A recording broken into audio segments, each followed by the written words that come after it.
44 सांगली लोकसभा मतदारसंघासाठी उत्साहात शांततेत मतदान. अंदाजेत 58% मतदान.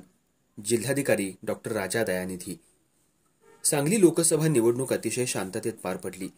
त्याबद्दल सर्वप्रथम जिल्हा निवडणूक कार्यालयाच्या वतीनं जिल्हाधिकारी डॉ. राजा दयानिधी यांनी आज पत्रकार परिषदेत सर्वांचं अभिनंदन करून आभार मानले.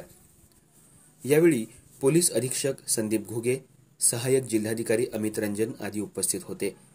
आज सकाळी 7 वाजल्यापासून मतदानाला सुरुवात झाली. मतदानासाठी सकाळपासूनच मतदान केंद्रावर मतदारांनी रांगा लावल्या होत्या. यावेळी लोकांचा उत्साह दिसला.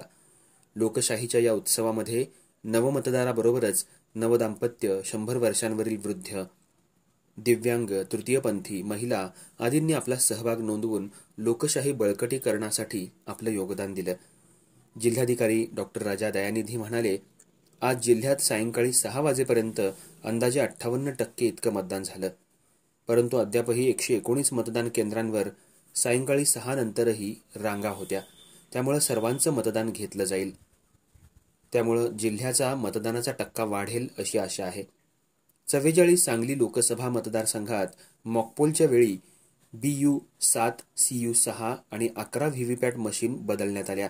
त्यानंतर सायंकाळी 5 वाजेपर्यंत मतदान प्रक्रियेदरम्यान 18 मतदान केंद्रांवर BU-8, CU-4 आणि 17 व्हीव्हीपॅट मशीन बदलण्यात आल्याची माहिती यावेळी देण्यात आली.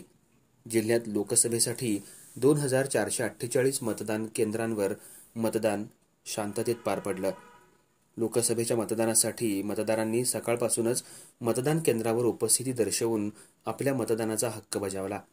44 सांगली लोकसभा मतदारसंघात 7 मे रोजी सायंकाळी 6 वाजेपर्यंत विधानसभा मतदारसंघनिहाय झालेल्या मतदानाची अंदाजित आकडेवारी याप्रमाणे: 281 मिरज 59.99%, 282 सांगली 57.50%, 285 पलुसकडे गाव 56.44%, 286 खानापूर 51.11%, 287 तासगाव कवठे महांकाळ 61.16% आणि 288 जत विधानसभा मतदारसंघात 59.32% इतकं अंदाजित मतदान झालं.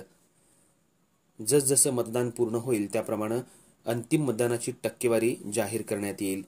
या निवडणुकीसाठी कार्यरत असणाऱ्या सर्वांना धन्यवाद देऊन जिल्हाधिकारी डॉ. राजा दयानिधी यांनी आभार मानले.